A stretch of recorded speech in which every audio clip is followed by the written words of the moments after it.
bener-bener mau kerja ke Jepang gitu kan.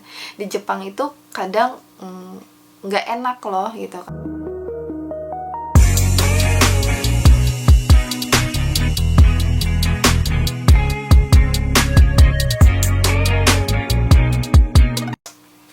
Halo, assalamualaikum. Balik lagi di channel YouTube saya, Tuti Halawiah. Nah, di video kali ini saya mau membahas tentang hal-hal apa aja yang bikin nggak betah kerja di Jepang.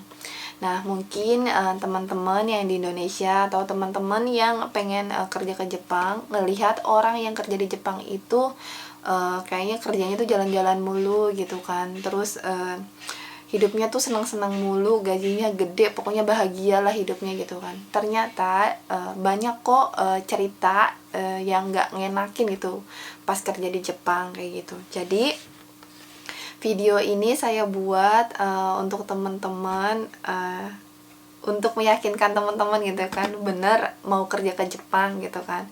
Di Jepang itu kadang nggak enak loh gitu kan, nggak mudah loh gitu kan. Kita juga harus banyak beradaptasi gitu. Jadi setelah lihat video ini, teman-teman bisa makin menguatkan tekad, atau misalnya saya harus menyiapkan diri supaya nanti kalau misalnya ketemu masalah yang bakal saya jelasin nanti gitu kan, udah siap dari Indonesia, jadi pas datang ke Jepang itu nggak kaget gitu. Nah, hal-hal apa aja sih yang bikin nggak betah kerja di Jepang? Nah, yang pertama itu mendapatkan perusahaan yang nggak baik gitu kan. Nah, ini banyak sih cerita dari teman-teman saya gitu kan. Banyak teman-teman saya yang kurang beruntung gitu. Entah itu mendapatkan perlakuan kasar dari atasannya, atau misalnya emang perusahaannya nggak baik gitu kan. Adalah beberapa, nggak banyak tapi ada beberapa gitu kan yang saya ketahuin aja. Mungkin di luar sana banyak yang lebih parah, atau misalnya yang mendapatkan perlakuan yang tidak menyenangkan dari perusahaannya gitu kan. Jadi waktu misalnya kita sebelum memutuskan kerja ke Jepang, jadi kita tuh harus siap gitu kan, buat kemungkinan mendapatkan perusahaan yang nggak baik. Kita dari Indonesia sih berharapnya pasti pengen mendapat perusahaan yang baik, atasan yang baik, tapi kan kenyataannya kadang nggak sesuai dengan harapan kayak gitu kan. Nah, waktu saya dulu gitu, waktu sebelum memutuskan buat kerja ke Jepang, saya juga udah dikasih tahu kalau misalnya kerja di Jepang itu nggak semua perusahaannya itu menaati aturan, nggak semuanya orang Jepang itu baik gitu. Jadi kalau misalnya kalian dapat perusahaan yang nggak enak, berarti harus siap mental gitu kan, karena kalian kalian sendiri yang buat mutusin kerja ke Jepang kayak gitu. Jadi benar-benar harus disiapin mentalnya ketika kalau misalnya mendapatkan perusahaan yang nggak baik kayak gitu. Itu sih yang pertama. Nah, saya juga sempat mengalami sih, karena waktu awal-awal saya mendapatkan atasan yang sedikit galak gitu kan, kibisi gitu.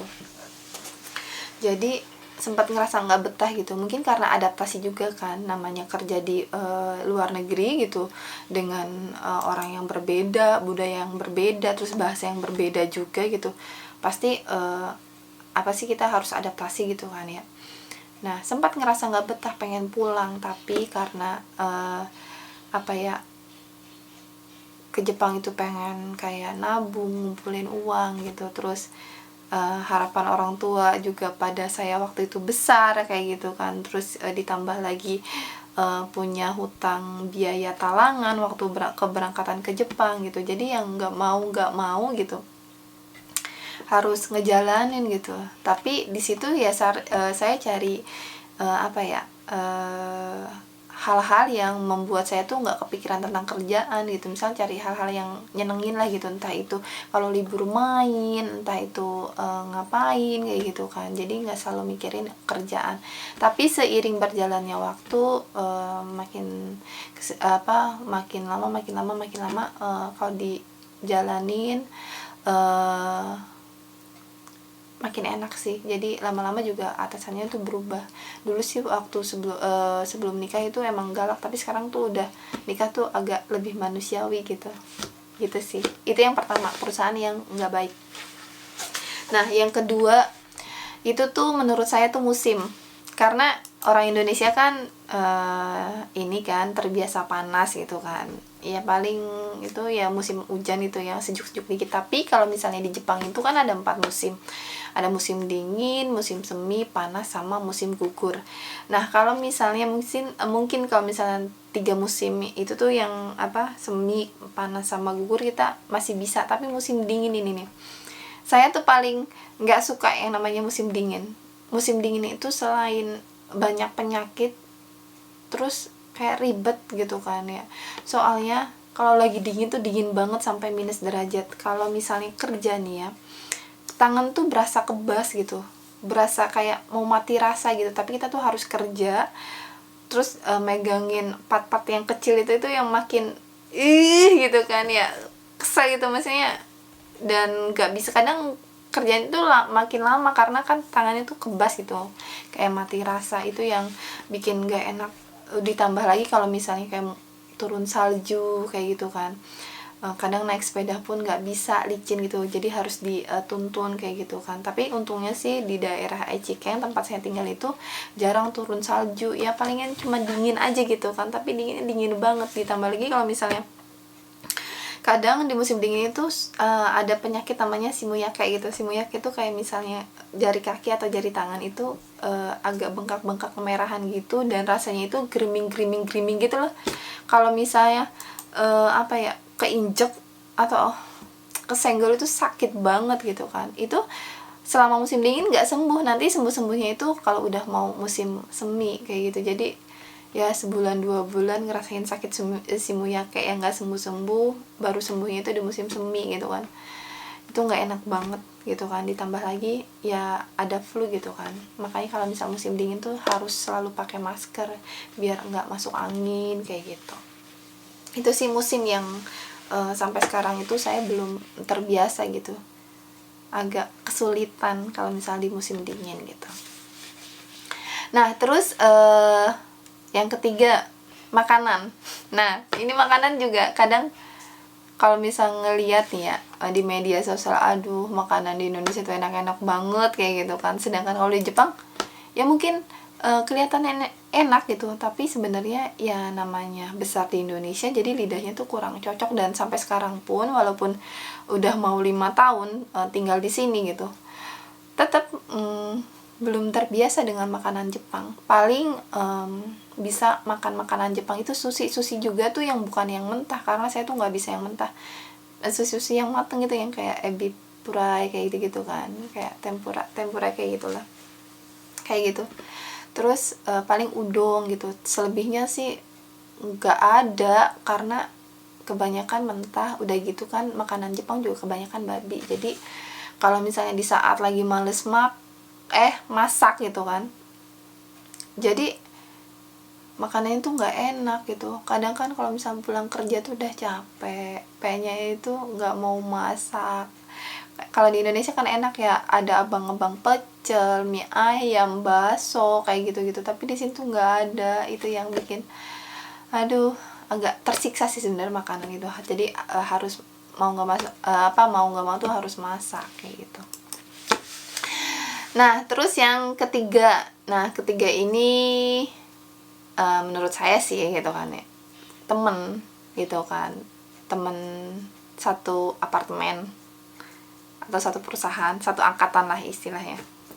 Jadi kalau misalnya kita magang itu kan biasanya tuh dalam satu pemberangkatan gitu kan, itu kan biasanya lebih dari 2 orang gitu kan.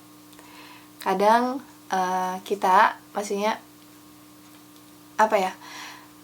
kita kenal orang itu tuh cuma di LPK gitu.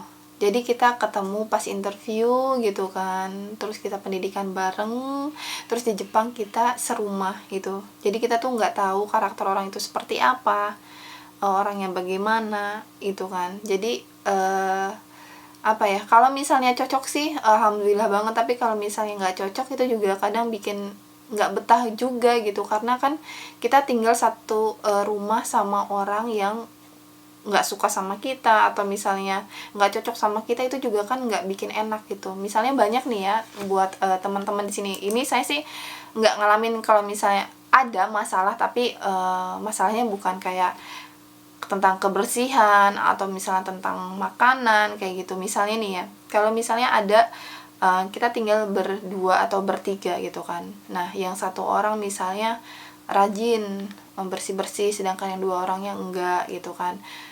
Jadi kan nanti lama-lama yang rajin bersih-bersih itu kan dongkol sendiri, sukanya bersih-bersih tapi yang dua malas gitu kan. Terus gimana kalau misalnya ngebiarin, ya apa tanya kotor kayak gitu. Jadi kan bikin gedek sendiri kayak gitu. Terus kalau misalnya kayak masalah makanan, biasanya kalau misalnya satu rumah itu kan magicomnya tuh satu gitu kan, buat bareng-bareng.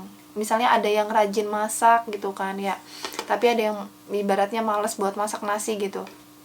Ntar kalau misalnya yang orang yang udah sering masak, tapi pas mau makan itu nasinya habis, orangnya tuh yang satunya lagi tuh nggak masak nasi, kan kesal gitu. Mungkin sekali dua kali sih nggak apa-apa, bisa mentolerisasi, tapi kalau misalnya keseringan kayak gitu juga kan udah orang capek pulang kerja mau makan nasi nggak ada, kan lama-lama gede gitu, lama-lama jadi masalahnya numpuk gitu, jadi kesel sendiri gitu. Kadang ada orang misal sampai berbulan-bulan itu nggak tegur sapa, nggak nanya, nggak akrab kayak gitu, ada kayak gitu. Jadi itu juga bikin hal yang nggak enakin juga buat tinggal di sini kalau misalnya dapat teman yang nggak cocok kayak gitu. Nah terus kayak misalnya yang keempat, tadi kan pertama perusahaan yang nggak baik, terus apa ya, cuaca, terus makanan, terus yang keempat ini yang keempat teman, terus yang kelima jauh dari keluarga. Nah jadi kadang kalau misalnya ada momen-momen besar gitu seperti lebaran, itu nggak bisa kumpul, rasanya gimana gitu kan, rasanya ada yang kurang aja gitu. Jadi ya itulah, orang kerja ngerantau jauh dari keluarga, pasti perasaan kayak gitu pasti ada gitu. Nah jadi itu hal-hal yang kadang nggak bikin betah kerja di Jepang, kadang pengen pulang kayak gitu. Semoga video ini bermanfaat buat teman-teman. Semoga teman-teman yang mau kesini nggak merasakan hal tersebut gitu. Tapi kalau misalnya nanti amit-amit ada kayak itu, tapi kalian udah siap dari Indonesia gitu ya. Sampai jumpa di video berikutnya. Dadah.